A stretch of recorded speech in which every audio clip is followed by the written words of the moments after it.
Welcome to Worldview Matters, discussing controversial issues, discerning current events, defending biblical Christianity. No topic off limits. And now, here's your host, David Fiorazo. Hello, brothers and sisters in Christ. Thank you so much for tuning in. God bless you. And we're moving through April, getting closer to May 1st and 2nd. I've got an update on the conference in just a minute. But first, I have a very important prayer request. I'm doing this podcast on headlines and news and things. I've accumulated so many articles, we won't get through half of them. A lot of important things going on. But I was going to do this with Brian Thomas, with Blessings to Israel, but he could not make it today, and I want you to pray for him. I just want you to share, I want to share in an email. He said, I woke up, this was Tuesday morning, last week now, because we're pre-recording this, Tuesday morning at 3 a.m. in excruciating pain in my leg and unable to walk. So Danita took him to the hospital. He was there for at least a day, but he's had nerve issues and he was using a cane. He got home from the hospital Thursday, which is this morning, and he said, I am just in too much pain and discomfort to give it a go today and be on the podcast. He apologized, but nothing to apologize for, brother. So friends, if you could please pray for Brian Thomas. Please pray for him, for healing, for God's provision, for his wife, Danita, and what they're going through there. They're such a godly couple, and he's just such a good brother and friend, not only to me, but to you guys, to this podcast, and can't wait to have him on again. So please pray for Brian. But I want to start with, before we get to the story that he suggested to start off with today, I just want to quote this one. This is really good. One of the astronauts that went up in just recently, I guess there's a couple of Christians, but one of them said we need Jesus, and it was an incredible moment as Artemis II, the pilot Victor Glover, he shared the gospel moments before reaching the backside of the moon and losing communication with the earth. He said, Christ said, in response to what was the greatest command, that it was to love God with all that you are.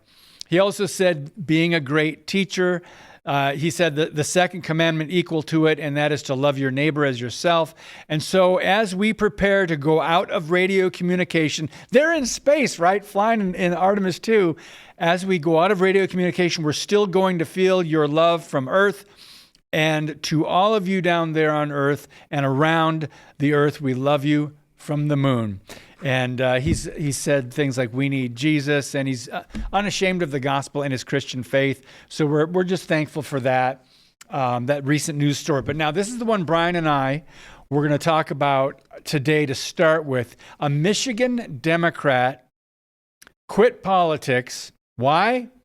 She said her party's agenda betrayed her faith. And Brian told me about this, I think maybe several weeks ago. And I said, well, what took her so long? But let's get into some of the details of this. It is interesting. So her name is Karen Whitsitt. I got to go to the printing is so small, I got to go to my laptop. Karen Whitsitt, she's stepping away from her political office. She said her Christian faith no longer aligns with today's Democrat Party. She's had years of clashes over things like abortion, transgender issues, and party leadership. Whitsitt, she represents part of North and Northwest Detroit in the 4th House District. She announced last month that she would not be seeking re-election, and she called it a spiritual decision. In an interview with Fox News Digital, she said she could no longer support the Democrat Party. And she had found herself increasingly at odds with party leaders for pushing policies that were incompatible with her beliefs. And she said, I don't understand how Christian and Bible can go together with Democrat Party. Thank you. Where are the rest of any professing or people who claim to be Christians that are in the Democrat Party. Where are the rest of you? If you read your Bible, things just do not line up. There are stark contrasts with what the Bible teaches. We don't have time to get into the theology and verse and chapter and verse here, but there's so many issues with, if you call yourself a Democrat, please do not put Christian in front of that, because it doesn't line up. That's an oxymoron.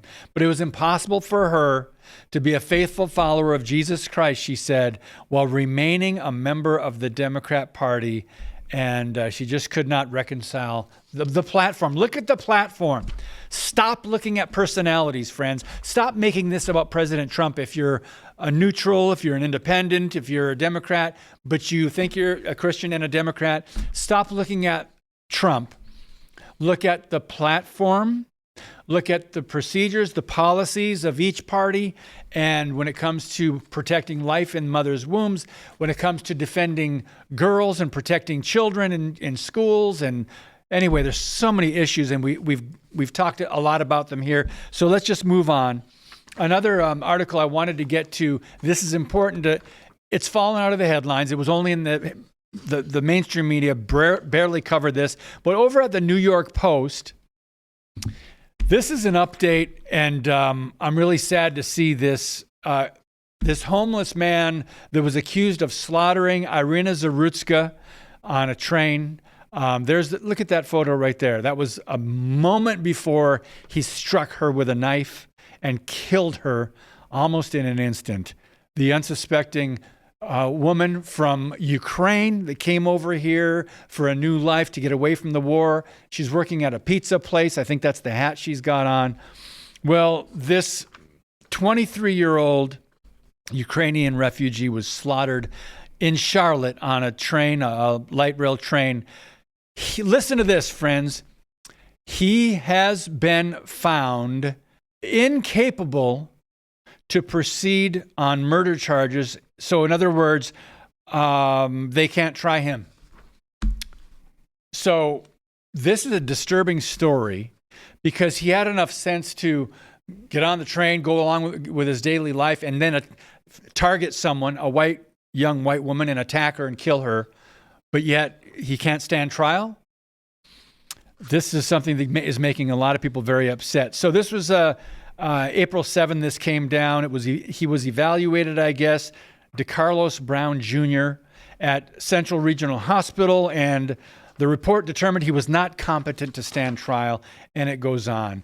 But bring up the picture in the article of her just standing in the doorway there, just getting ready to go to work, just another day. And thank you guys for praying for her mother.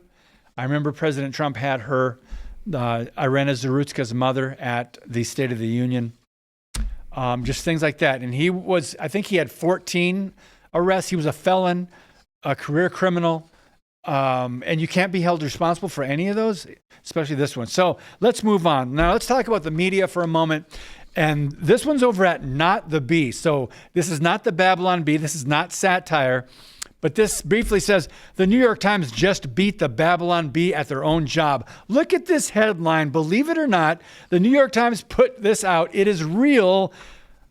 Quote, the war is turning Iran into a major world power. So this goes against everything that we hear from most honest news outlets. Obviously, what we hear from Pete Hegseth, from President Trump, from J.D. Vance, what's happening, Marco Rubio, what's really going on over in Iran. And anyway, I mean, the New York Times just beat the Babylon Bee. So let's just see if they're right, if Iran turns into a major world power. Oh, Lord, help us. Okay, now let's keep going. There's another headline. Jeff, I don't think I sent this to you, but this is from the Wall Street Journal. It basically says Iran tightens its grip on Hormuz, the Strait of Hormuz, despite ceasefire.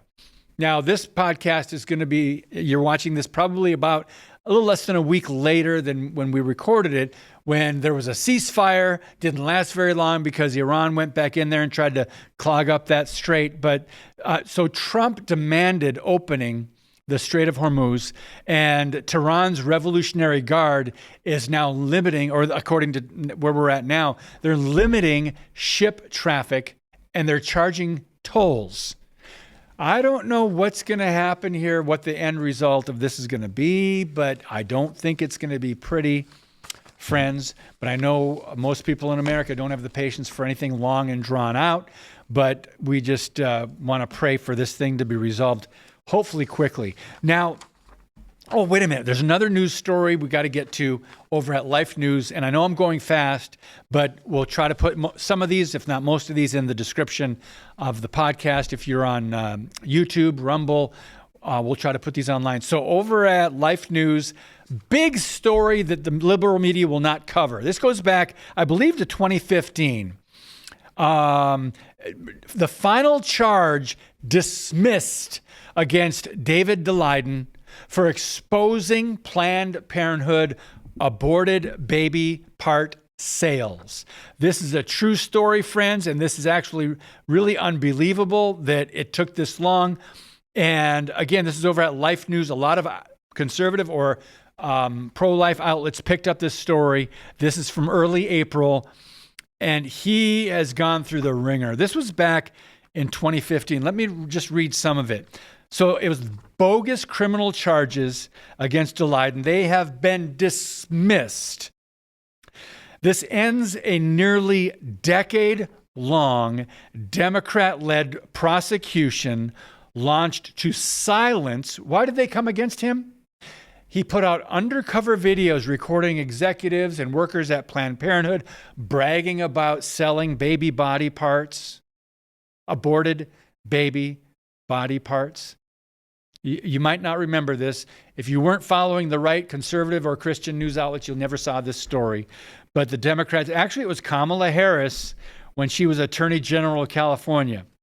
Let me go back to the article. He's the founder and president of Center for Medical Progress. He exposed Planned Parenthood's grisly aborted baby parts trade. And some of you are thinking, wow, I never heard this story. And isn't that a sad statement on our media today in America? Because of the grisly reality, the demonic agendas that were being carried out, and our media won't cover these stories. So let's go on. As promised, the charges were dismissed. Who came against him? Planned Parenthood Federation of America and the National Abortion Federation. So I'm just reading a quick quote from this article. The prosecution began, 14 charges against him. They were dismissed. Then California Attorney General Kamala Harris in 2015 fought David Daleiden because he had the guts and the courage to go in and record undercover videos of Planned Parenthood executives and employees talking about what they were actually doing. Can you believe that? So the truth was exposed because you had him on tape, but Kamala Harris and Democrat socialists in California at that time and those who were pro-abortion came against Daleiden, and now finally the charges have been dismissed. I want to quote one thing. After enduring 9 years of weaponized political prosecution, he said, putting an end to the lawfare launched by Kamala Harris, this is a huge victory for my investigative reporting and for the public's right to know the truth about Planned Parenthood's sale of aborted baby body parts. Now, we all must get to work to protect families and infants from the criminal abortion industrial complex. God bless you, David Daleiden, and others, citizen journalists that are doing this kind of work, because you see what kind of demonic attacks come against someone who is trying to do something and report the truth.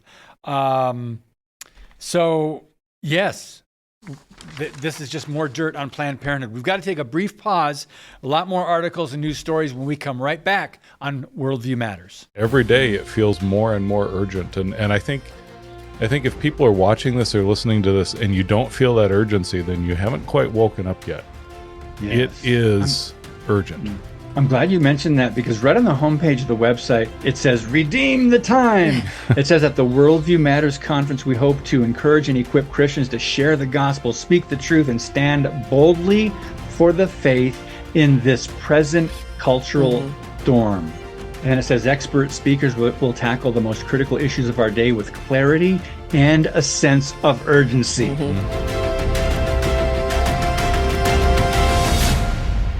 Yes, and thank you to all of our sponsors. And I've been telling people this week, we now have the schedule of speakers, the order, and when all the speakers, the expert speakers, are going to be at Worldview Matters Conference, starting with 1 p.m. on Friday, May 1st. It is Alex Newman. He is kicking off the whole conference at the Delta Hotel in Green Bay, Wisconsin. At 7:15 each night, you can see there, we're having a question and answer, a Q&A panel. It's a roundtable with the speakers there that are available each night, both nights. So you can just see the schedule now if you've got tickets. And as I mentioned before, we have a couple dozen tickets left.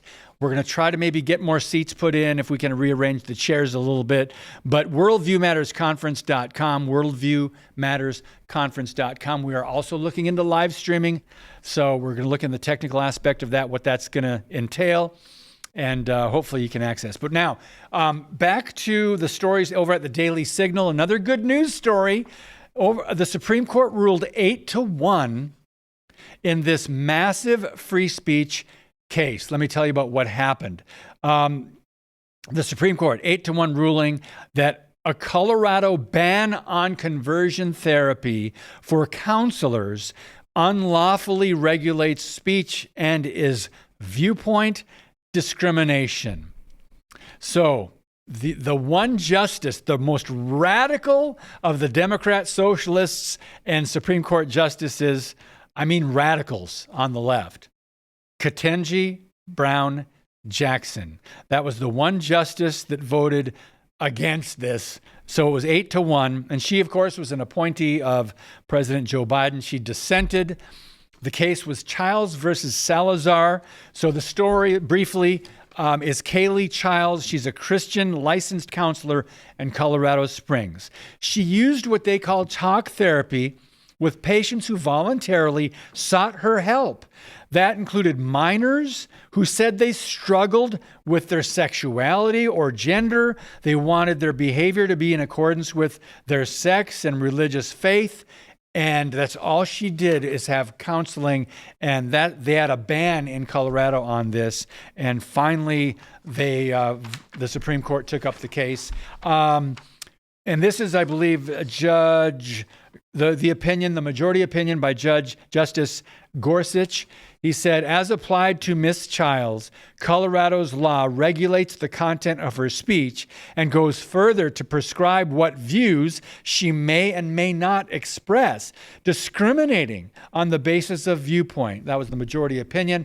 One more quote from this and we'll move on. In the Heritage Foundation, quote, an overwhelming majority of the Supreme Court struck a welcome blow against the left's trampling of Kaylee Childs' constitutional right of free speech. Shamefully, the Colorado legislature sought to force all Colorado licensed healthcare professionals on their views and on sexuality, on gender ideology. So this is state by state, friends. You're going to see more cases like this.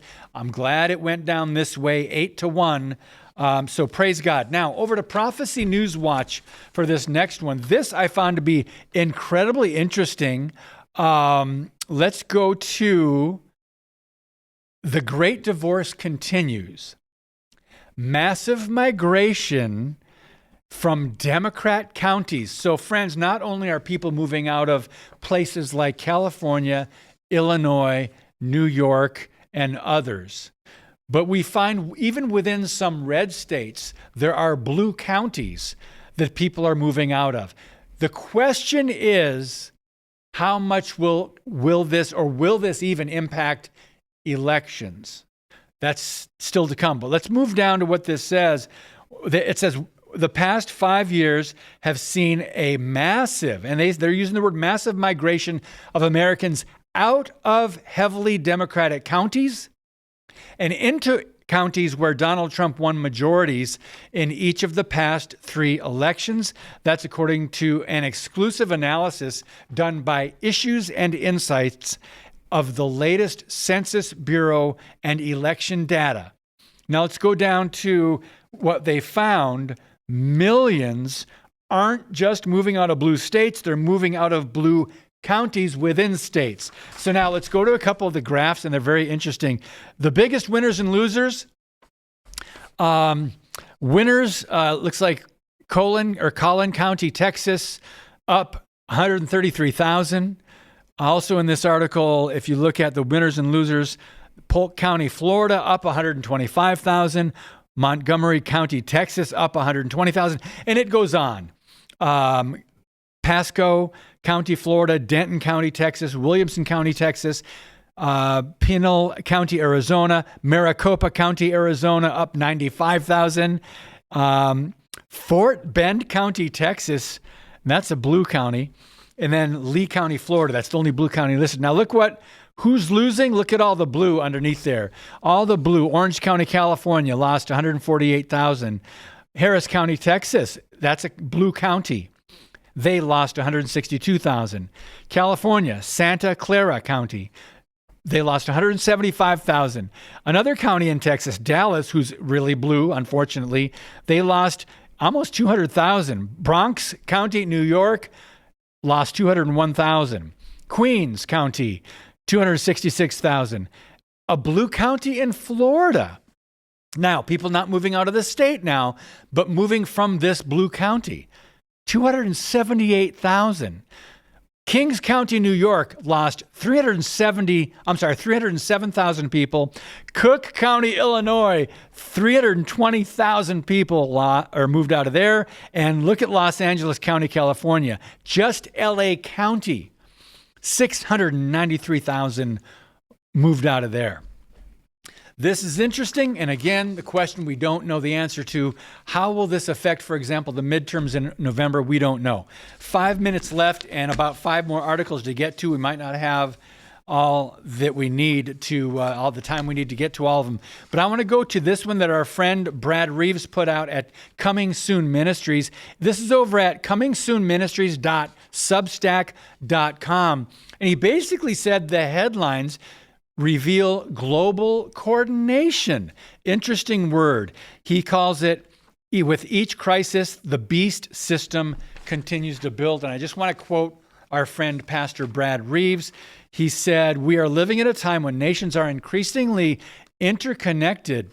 Economic systems are interdependent, and global cooperation is increasingly necessary for peace and security.